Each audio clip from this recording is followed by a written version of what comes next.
లక్షల ఉద్యోగాలు సంవత్సరం లోపల భర్తీ చేస్తామన్నారు ప్రభుత్వ ఉద్యోగాలు. అదే మాదిరిగా రైతులకు రుణమాఫీ, కేసీఆర్ గారు రైతు బంధు 10,000 ఇస్తే మేము 15,000 ఇస్తామని, ఇంకా చాలా చాలా ఇట్లా 420 అడ్డగోలు హామీలు ఇచ్చి నోటికొచ్చిన వాగ్దానాలు ఇచ్చి కాంగ్రెస్ పార్టీ అధికారంలోకి వచ్చిన విషయం మనందరికీ తెలుసు. కానీ ఈరోజు కాంగ్రెస్ అధికారంలోకి వచ్చి సరిగ్గా 7 నెలలు నుండి 8వ నెలలో అడుగుపెట్టింది. మరి 6 గ్యారంటీలు పోయినాయి, వాటికి మంగళం పాడారు. కానీ మా 6 ఎమ్మెల్యేలని 6 ఎమ్మెల్సీలు మాత్రం ఈ పార్టీ ఫిరాయింపు నిరోధక చట్టానికి తూట్లు పొడుస్తూ ఇవాళ వాళ్ళ పార్టీలో చేర్చుకున్నారు. రుణమాఫీ ఎక్కడో పోయింది, రైతు భరోసాకి అతి లేదు గతి లేదు. అందుకే ఇవాళ కాంగ్రెస్ పార్టీ చేస్తున్న దివాలాకోరు రాజకీయం ఏదైతే ఉందో పార్టీ ఫిరాయింపుల విషయంలో, దాన్ని జాతీయ స్థాయిలో ఎండగట్టడానికే ఢిల్లీకి వచ్చాం. వచ్చిన తర్వాత గత 3-4 రోజులుగా ఇక్కడ న్యాయ నిపుణులతో, రాజ్యాంగ నిపుణులతో మా పార్టీ ఎంపీలు, గౌరవనీయులు మాజీ మంత్రి హరీష్ రావు గారు, నేను అందరం కూడా 5-6 కూర్చుని వారితో చర్చించినాం. చర్చించిన తదుపరి మీకు కొన్ని విషయాలు కూడా నేను చెప్పాలి.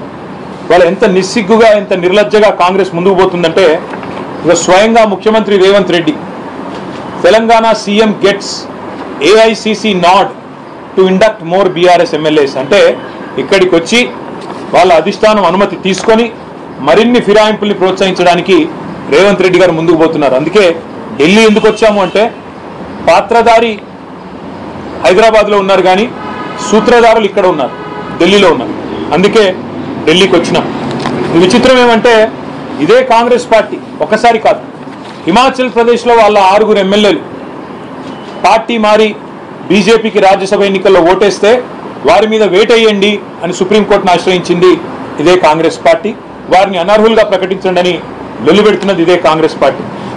సుప్రీంకోర్టు దాకా వెళ్ళి ఒక ఎమ్మెల్యే గారు మణిపూర్లో ఆనాడు శ్యామ్ నాయక్ అనే ఎమ్మెల్యే, శ్యామ్ కుమార్ అనే ఎమ్మెల్యే బీజేపీలో చేరి మంత్రి పదవి తీసుకుంటే ఆయన అనర్హుడుగా ప్రకటించేదాకా సుప్రీంకోర్టులో కూడా పిటిషన్లు వేసి కొట్లాడి ఫైనల్గా సుప్రీంకోర్టు నుంచి కూడా తీర్పును తీసుకొచ్చింది కాంగ్రెస్ పార్టీ. అది ఏం తీర్పు తెచ్చారు?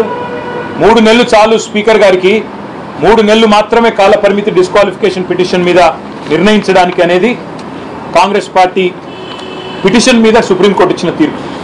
హర్యానాలో ఒక కాంగ్రెస్ ఎమ్మెల్యే కిరణ్ చౌదరి గారు బీజేపీలోకి పోతే అక్కడ స్పీకర్కు పిటిషన్ ఇచ్చారు, న్యాయ పోరాటం చేస్తున్నారు, వారిని అనర్హులుగా ప్రకటించాలని. మహారాష్ట్రలో కాంగ్రెస్ ఎమ్మెల్యేల మీద బీజేపీ పడితే, అక్కడ ఏక్నాథ్ షిండే గారి శివసేన పడితే, అక్కడ ప్రదేశ్ కాంగ్రెస్ కమిటీ అధ్యక్షుడు బాలాసాహెబ్ తొరాట్ గారు అంటారు, సామధాన భేద దండోపాయాలు ప్రయోగించి ఈ రాష్ట్ర ప్రభుత్వం మా ఎమ్మెల్యేలను గుంజుకుంటుందని చెప్తారు. ఇక రాహుల్ గాంధీ గారు అయితే మరింత విడ్డూరం. ఆయన గోవాలో తమ కాంగ్రెస్ పార్టీ అభ్యర్థులతో శపథాలు చేయించారు. మీరు గెలిస్తే ఎమ్మెల్యేలు అవుతే మేము రేపు పార్టీ మారము అని శపథాలు కూడా చేయించినారు. ఇక చెప్పుకుంటూ పోతే ఇంకా వింతలు విడ్డూరాలు చాలా ఉన్నాయి.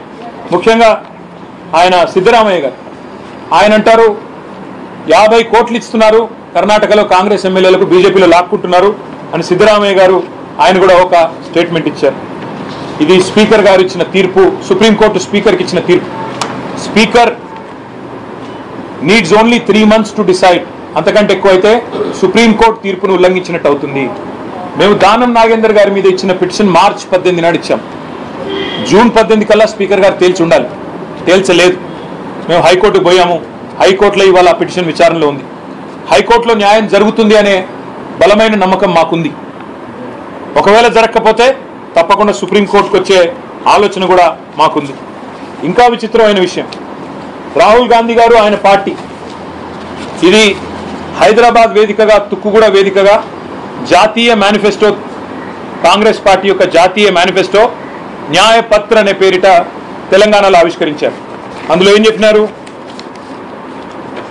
We promise to amend the 10th schedule of the constitution and make defection an automatic disqualification of membership in assembly and parliament. అంటే వారి ఉద్దేశం ఏమంటే, ఎవరైనా ఒక ఎమ్మెల్యే ఒక పార్టీలో గెలిచి ఇంకో పార్టీలో పోతే, ఎవరైనా ఒక ఎంపీ ఒక పార్టీలో గెలిచి మరో పార్టీలో పోతే ఆటోమేటిక్గా సంఖ్యతో నిమిత్తం లేకుండా ఆయనను అనర్హుడుగా ప్రకటించి ఆయన పదవి ఊడిపోవాలి. ఇది మేము దానికి కట్టుబడి ఉన్నాం, రాజ్యాంగ సవరణ చేస్తామని జాతీయ మేనిఫెస్టోలో హామీ ఇచ్చారు.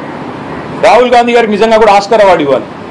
ఎందుకంటే ఏ తుక్కుగూడలో అయితే ఈ తుక్కు మాట చెప్పారో అదే వేదిక మీద దానం నాగేందర్ ఉంటాడు, కాంగ్రెస్ కండువా కప్పుకొని బీఆర్ఎస్ టికెట్ మీద గెలిచి, అదే వేదిక మీద తెల్లం వెంకట్రావు గారు ఉంటారు, అదే వేదిక మీద కడియం శ్రీహరి గారిని కూడా కూర్చోబెట్టుకొని ఒకవైపేమో రాజ్యాంగానికి తూట్లు పొడుస్తూ మరొక వైపు రాజ్యాంగం పట్టుకొని డ్రామా చేస్తున్నందుకు ఖచ్చితంగా రాహుల్ గాంధీ గారికి ఆస్కర్ అవార్డు కూడా ఇవ్వాలి. మీరు చూడండి, ఒకవైపు ఈ డ్రామా, రాజ్యాంగం పట్టుకొని ఆయన ఏదో రాజ్యాంగ సంరక్షకుడు, నేనే కాపాడుతున్నా ఈ దేశంలో రాజ్యాంగం, మోడీ గారు ఏదో నాశనం చేస్తున్నట్టు పార్లమెంట్లో బిల్డప్. 2 కిలోమీటర్ల దూరంలో ఉన్న ఏఐసిసి ఆఫీస్కి వచ్చి పోచారం శ్రీనివాసరెడ్డి గారిని మరి ఈరోజు చేర్చుకున్నారు. ఆయారాం గయారాం పోయింది, ఇప్పుడు పోచారం కాడి దాకా వచ్చింది. ఇది ఈరోజు రాహుల్ గాంధీ నిజరూపం. రాహుల్ గాంధీ రాజ్యాంగం పట్టుకోవడమే కాదు, రాజ్యాంగం అప్పుడప్పుడు చదవాలి, రాజ్యాంగ స్ఫూర్తి ప్రకారం నడవాలి.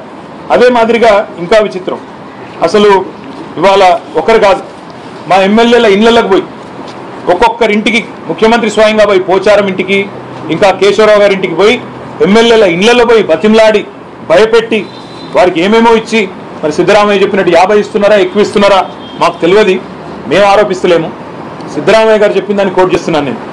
ఆ రకంగా ఇవాళ కాంగ్రెస్ పార్టీ దుర్మార్గంగా వ్యవహరిస్తూ ఉంది, రాజ్యాంగ స్ఫూర్తికి విరుద్ధంగా వ్యవహారం చేస్తూ ఉంది, చట్టానికి విరుద్ధంగా వ్యవహారం చేస్తూ ఉంది.